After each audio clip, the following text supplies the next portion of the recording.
State bank of India contractual workers association Bengal circle পূর্ব বর্ধমান জেলা কমিটির উদ্যোগে বাৎসরিক সাধারণ সভা অনুষ্ঠিত হল লায়ন্স ক্লাবের সভাগৃহে। সেখানে উপস্থিত ছিলেন কেন্দ্রীয় কমিটির সভাপতি অমিত মজুমদার, সাধারণ সম্পাদক দিলীপ বেরা, কোষাধ্যক্ষ বিক্রম নায়েক এবং অন্যান্য নেতৃবৃন্দ। এছাড়াও উপস্থিত ছিলেন পশ্চিম বর্ধমান জেলা নেতৃত্ব দেবব্রত পাল, মুর্শিদাবাদের জেলা নেতৃত্ব শুভ রায়, বাঁকুড়া জেলা নেতৃত্ব জগন্নাথ বাগচি ও পূর্ব বর্ধমান জেলা কমিটির নেতৃবৃন্দ এবং সাধারণ সদস্য। এই মিটিং পরিচালনার দায়িত্বভার ছিল পূর্ব বর্ধমান জেলা সেক্রেটারি সুদীপ মণ্ডলের। এই আলোচনা সভার মুখ্য উদ্দেশ্য হল সমকাজ সমবেতন, গ্র্যাচুইটি স্থায়ীকরণ, চাকুরির নিরাপত্তার দাবি এবং ব্যাংক ম্যানেজারের অত্যাচার, এছাড়াও ABC ক্যাটাগরি বিভাজন বৈষম্যের বিরুদ্ধে।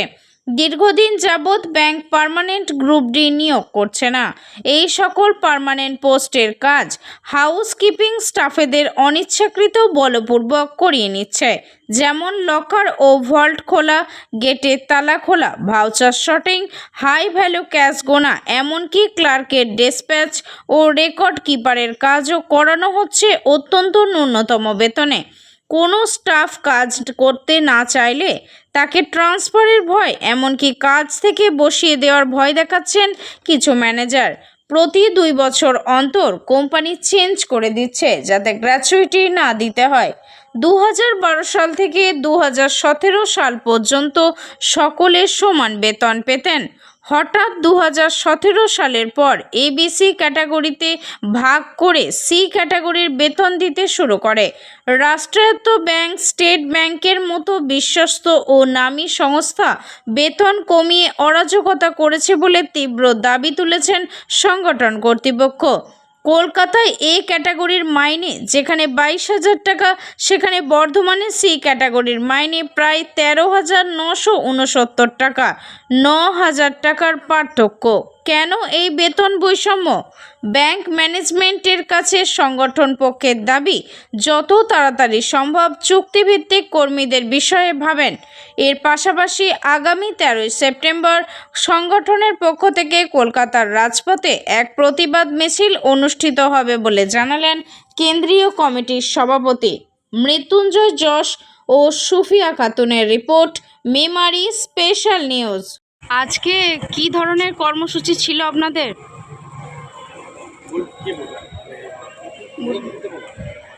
আজকে আমাদের দীর্ঘদিন ধরে আমরা টেম্পোরারি ছিলাম, তারপরে কন্ট্রাক্টে ছেড়ে দেওয়া হলো। সেই জন্যে কন্ট্রাক্ট কথা বাতিল করে এখন স্থায়ী চাকরির দাবিতে আমাদের এই প্রোগ্রামটা। 1 নম্বর এখানকার আজকের ওদের 3য় সাধারণ সভা, পূর্ব বর্ধমান জেলার 3য় সাধারণ সভা শুরু হয়েছে। অতএব এই সভাতে আমরা সকলে মিলে হাতে হাত মিলিয়ে শপথ গ্রহণ করলাম যে আমরা 13 তারিখ রাজপথে একটা র্যালি বের করবো। 13ই সেপ্টেম্বর রাজপথে র্যালি বের করবো এবং তারপরেও ওই সময় যদি ম্যানেজমেন্ট আমাদের কোনো রকম কর্ণপাত না করে, তারপরে LHOর সামনে ডেপুটেশন আমরা দেবো। এটা আমরা আজকে এখানে শপথ গ্রহণ করলাম। আমাদের কর্মসূচি হচ্ছে প্রত্যেক বছরই আমরা ঠিক করি যে আমরা আমাদের পশ্চিমবঙ্গের যত যেসব জেলা আছে তাদের সেখানে আমরা মিটিং করি বার্ষিক সাধারণ সভা। এই বার্ষিক সাধারণ সভায় আমরা সমস্ত মেম্বাররা কতটা অ্যাক্টিভ, কতটা এই সম্বন্ধে তারা এই সংগঠনে এগোতে চায়, তাদের সেই ভাবমূর্তিগুলো জানা এবং সংগঠন কি কাজ করছে, কীরকমভাবে এগোচ্ছে সেগুলো জানা। এছাড়াও সংগঠন আগামী দিনে কী প্রস্তুতি নিয়ে চলেছে সেগুলো সাধারণ মেম্বারদেরকে জানানো হয়। কাদের দ্বারা শোষিত হচ্ছেন, ব্যাংক ম্যানেজার নাকি আপনাদের কোম্পানির দ্বারা? একদম ব্যাংক, সবাই এর মধ্যে সকলে যুক্ত আছে। ব্যাংক ম্যানেজার কোম্পানিটা তো ব্যাংকই নিয়ে এসছে, তা সে তো লাভবান। কমিশনের জন্য সেটা পরিশ্রম, মানে সেটা আমাদের উপর করবি, শোষণ করবি। এ তো মেন এমপ্লয়ার, তো প্রিন্সিপাল এমপ্লয়ার তো ব্যাংক হচ্ছে মেন দায়ী এর জন্য। ব্যাংক তো পার্মানেন্ট কাজ ঢুকে দিচ্ছে, মানে পার্মানেন্টের জায়গায় একটা কন্ট্যাক্ট লেবার ঢুকে দিচ্ছে। কী করে হয় একটা সরকারি সেক্টরে কীভাবে স্টেট ব্যাংকে কন্ট্যাক্ট লেবার রাখা যায় দীর্ঘদিন ধরে? আজকে আপনাদের যে সভা, সেই সভাগুলো যদি আপনাদের অ্যানুয়াল প্রোগ্রাম। হ্যাঁ, এটা আমাদের বার্ষিক সাধারণ সভা। এর আগে আমরা দুটো করেছি, এটা আমার 3 নম্বর চলছে।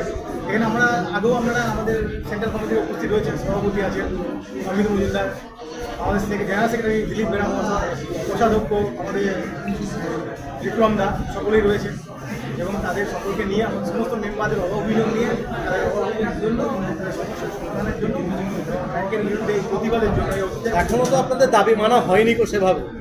খুব শীঘ্রই কি আপনারা পথে নামতে চলেছেন, ধর্মঘটের পথে কি নামতে চলেছেন? অবশ্যই আমার দাবি তো মানা হচ্ছে না।